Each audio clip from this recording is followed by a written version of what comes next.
제발 좀 막아줘. 내가 선 넘을 것 같으면. 응? 석호?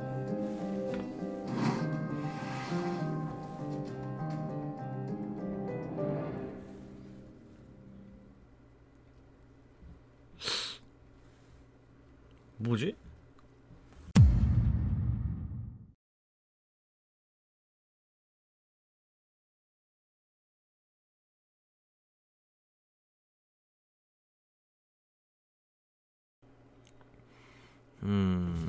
네. 일단 웹드라마 마지막 화 30화까지 다 봤습니다. 네, 근데 이제 좀 마지막 장면이 여운이 좀 남네요. 네, 연애운명 웹드에 대해서 좀 얘기를 좀 해봐야 될 것 같아. 일단은 30화 마지막 장면에서 석호라는 인물이 나와요. 근데 이 석호라는 인물이 사실 1기에서 이미 등장을 했었어. 이 사람인데 이 사람이 석호였어요. 네, 근데 지금 마지막 장면에 경호가 누군가에게 말을 하잖아. 나 이제 선 넘을 것 같다니까 네가 좀 자제 좀 해달라. 근데 이름표만 비춰주잖아.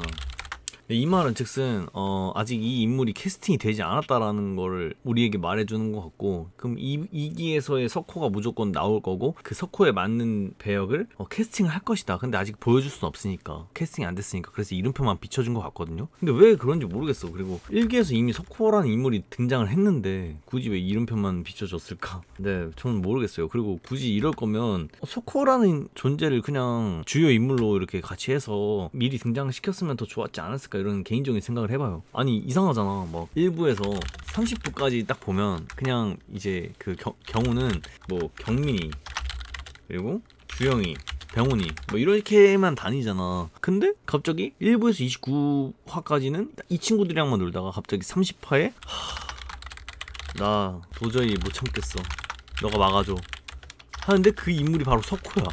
갑자기 석호가 뜬금없이 등장한다. 석호라는 그런 뭔가 존재감도 없었던 그 인물이 갑자기 30화에서 사실 경우에 속마음까지 들을 수 있는 그런 가까운 사이로 나온다라는 것 자체가 굉장히 뭔가 그냥 뭔가 이상하다라는 느낌을 받았어. 그냥 물론 석호가 2부에서 본격적으로 나온다라는 그런 시그널을 줬기 때문에 뭐 좋긴 했어요. 근데 그럴 거면 그냥 1부나 2부부터 그냥 주요 인물로 같이 껴놓는 게 낫지 않았을까, 뭐 이런 생각을 저는 간단히 좀 해봤습니다. 뭐 어쨌든 근데 이제 이 장면으로 통해 알 수 있는 거는 2기가 무조건 나온다라는 거겠죠. 네, 그래서 2기는 언제 나올진 모르겠지만 2기를 좀 더 기다려 보도록 하겠고요. 그리고 이제 1부에서 다뤄지지 않았던 굉장히 핵심 에피소드들이 2기에 아마 나오겠죠. 지금 현재 예상해 볼 수 있는 2기의 내용, 2기의 내용으로 뭐 생각을 해볼까요?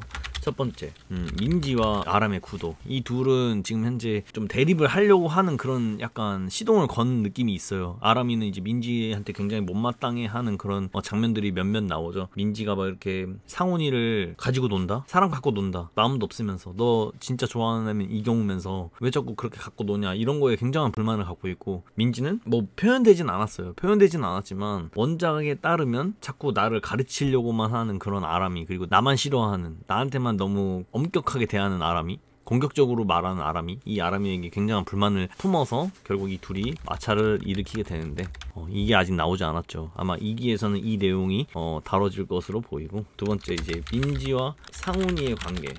이 관계도 지금 현재 완벽하게 정리가 되지 않았어요. 1기 후반부에 이제 민지가 상훈이랑 관계를 정리해야겠다라는 식으로 고민을 하다가 타이밍을 놓치게 됐는데, 아마 2기의 초반 부분에서 상훈이와의 관계를 정리할 것으로 보입니다. 그리고 세 번째, 이제 민지와 경우의 관계죠. 민지가 경우를 원래 좋아한다라는 거를 원작에서는 밝혀요. 근데 그걸 어디서 밝히냐면 바다에서 생긴 에피소드에서 밝힙니다. 이게 이제 아마 무조건 나와야 된다고 생각했는데 1기에선 안 나왔네요. 2기에선 이거 무조건 다뤄질 것으로 보이고요. 이제 아마 이게 초반 부분에 다뤄지지 않을까? 저는 개인적으로 그런 생각을 해보는데, 왜냐면 이 원래 원작에서는 이 에피소드에서 민지가 경호한테 고백을 해버리고 거기 이제 상훈이가 민지를 챙겨주려고 하는데 민지가 여기서 결심을 먹어버리죠. 상훈이한테 이러면 안 되겠다, 뭐 이런 식으로 생각해서. 그래서 이제 어쨌든 네, 이런 에피소드가 2기에서 또 다뤄질 것이다 라는 게 뭐 보이는 거죠. 네. 그리고 이제 뭐 지금 우리가 현재 3부에서 보고 있는 내용들도 아마 2기에서 다뤄질 확률이 굉장히 높다고 봐요. 민지와 자리미, 그리고 자리미와 주영이의 관계, 약간 이제 갑과 을이 바뀌는 약간 그런 구도가 무조건 형성이 될 걸로 보여요. 왜냐면 1부 초반 부분에는 무조건 주영이가 자리미를 이렇게 떠받들여주는 그런 거였는데 1기 후반 부분에는 이제 자리미도 주영이를 많이 좋아하게 된다라는 그런 내용들로 구성이 되어 있잖아요. 그러다 보니까 이제 2기에서는 주영이가 자리미에게 굉장한 불만을 가져서 이렇게 지금처럼 갑을 관계가 좀 역전이 되는 그런 내용들을 다룰 것으로 보이고, 그리고 이제 제가 생각하는데 최한별이 아마 등장을 해야 될 텐데 최한별이 등장을 안 하네요. 최한별이 2기에서는 등장할 걸로 저는 보이거든요. 근데 왜 등장 안 하죠? 등장해야 될 것으로 보이는데 최한별이 등장 안 하면 이게 풀어 나갈 수 있는 건가? 최한별의 역할을 다른 사람이 할 수 있는 건가? 뭐 이런 생각을 해봅니다. 네. 근데 그거를 경호한테 하려나? 최한별의 역할을 경호한테 씌워주려나? 어쨌든 뭐 이런 내용들, 이거 아마 제 생각이 만약에 안 나온다면 이 최한별의 역할을 이경우가 가져갈 확률이 굉장히 높다고 보입니다. 그러면서 자리마 니는 왜 경우한테 말을 하고 나한테 말을 안 해? 약간 이런 거 있잖아. 그런 식으로 될 확률도 굉장히 높다라는 거죠. 약간 축약해서 내용들을 다 다루려면 그래야 되지 않나 이런 생각을 좀 해보고 있고, 지금 우리가 웹툰에서 보고 있는 그런 내용들도 2기에 다 포함될 확률이 굉장히 높다라는 거를 좀 예상해 볼 수가 있었어요. 네. 근데 이제 1기 드라마를 좀 보면서 좀 아쉬웠던 부분이 살짝 많았어. 사실 1화에서 30화까지 보면서 개인적으로 느낀 점, 좀 아쉬웠던 점이나 뭐 좋았던 점 이런 거를 다 말씀을 드려보면, 첫 번째로 연기가 서서히 나아졌다 뭐 이런 걸 좀 볼 수 있어요. 초반에는 연기가 좀 사실 좀 많이 제가 웹드의 감성을 몰라서 그렇다고 생각을 했어 초반에는. 근데 보다 보니까 연기가 더 좋아지는 거예요. 그 캐릭터랑 뭔가 융화가 된다라는 느낌이 있는 거지. 그걸 보고 나서 다시 첫 화를 봐보니까 굉장히 어색했고, 좀 어색했다라고 그냥 표현밖에 못할 것 같아요. 그러니까 어쨌든 이거는 이제 좋아진 부분이니까 굉장한 장점으로 전 봤고, 두 번째로 이제 느낀 점은 우리가 왜 안 나왔을까? 왜 이 우리라는 배역을 뺐을까? 전 있어도 괜찮았다고 보거든요. 우리라는 캐릭터가 있었어도 저는 무방하다고 봤는데 우리가 안 나왔던 게 좀 너무 아쉬웠던 것 같아요. 원작에서 우리는 그래도 좀 중요한 역할을 하거든요. 우리가 하는 역할, 경우의 속마음을 제일 먼저 알게 되는 인물. 뭐 있었어야 된다고 생각하는데 이 인물이 없었다라는 게 좀 저는 개인적으로 아쉬웠던 것 같아요. 네, 뭐 그런 것도 있고. 세 번째, 경우의 중학교 친구들의 부재. 사실 이게 뭐 중요하지 않을 수도 있는데, 너무 이 웹들을 보다 보면 친구들이 얘네끼리만 노네 약간 이런 느낌이 있어. 뭔가 그냥 드라마니까 당연히 그럴 수 있는데, 웹툰을 볼 때는 사실 이게 진짜 우리 일상에서 일어날 수 있을 것 같은 그런 느낌이 굉장히 강했거든요.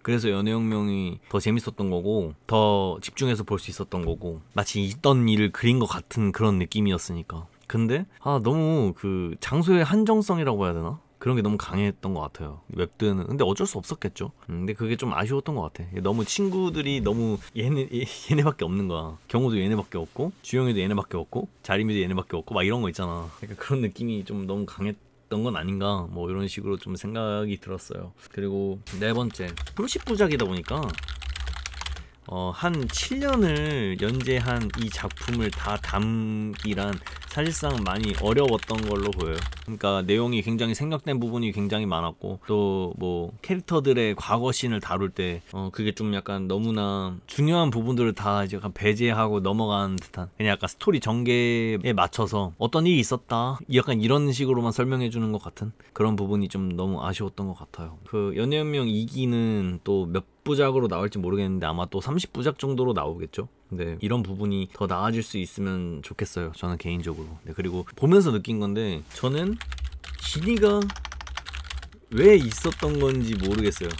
그러니까 저 배우님이 지니 역할 뭐 이런 거에는 전혀 불만이 없는데, 솔직히 1부에서 지니가 한 활약도 딱히 모르겠어. 지니가 왜 여기서 왜 나온 건지 모르겠어. 약간 역할도 사실 원작에서도 보면 지니는 그렇게 중요한 인물은 아니에요. 근데 굳이 웹드라마에서도 출연시킨 이유를 사실 모르겠다. 약간 이런 걸 좀 강하게 느꼈습니다. 석호를 배제하고 지니를 포함을 시켰다. 그럼 뭔가 지니한테도 뭔가 그게 있었어야 됐다고 생각을 하는데, 글쎄요, 이건 뭐 저의 개인적인 생각이라 무시하셔도 좋을 것 같습니다. 어쨌든 연애혁명 웹드라마 1부를 재밌게 봤고요.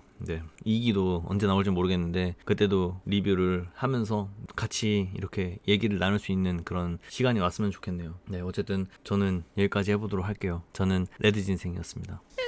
아 그리고 이제 제가 25화까지만 리뷰를 하고 26, 27, 28, 29, 30화를 같이 리뷰를 안 했잖아요. 제가 뭐 내용을 리뷰하기에 적합하지 않았던 것 같아요. 왜냐면 별로 말할 것도 딱히 없었던 것 같고 그냥 에피소드가 방파티, 뭐 학교 괴담 이런 거 있잖아요. 저는 개인적으로 그런 에피소드는 별로 중요하지 않은 에피소드라고 생각했거든요. 그러니까 재미로 볼 수 있는 그런 에피소드라고 생각했어요. 근데 그게 또 웹도로 다뤄질지 몰랐고 보면서 그냥 별 말을 안 했어요. 별 리액션도 딱히 안 했고 제가 그래서 영상에 담아도 뭐 내용이 없을 것 같아서 딱히 찍지를 않았어요. 근데 이제 곽보경 나올 때 그 에피소드는 다루려고 하다가 제가 좀 웹들을 좀 보경이 나오는 그 화부터는 좀 늦게 봐가지고 시기를 좀 놓친 것 같기도 해서 그래서 이렇게 그냥 마무리하는 형식으로 영상을 찍습니다. 네, 요즘에 좀 바빴어가지고 네, 어쨌든 2기를 좀 기다려보도록 하겠습니다.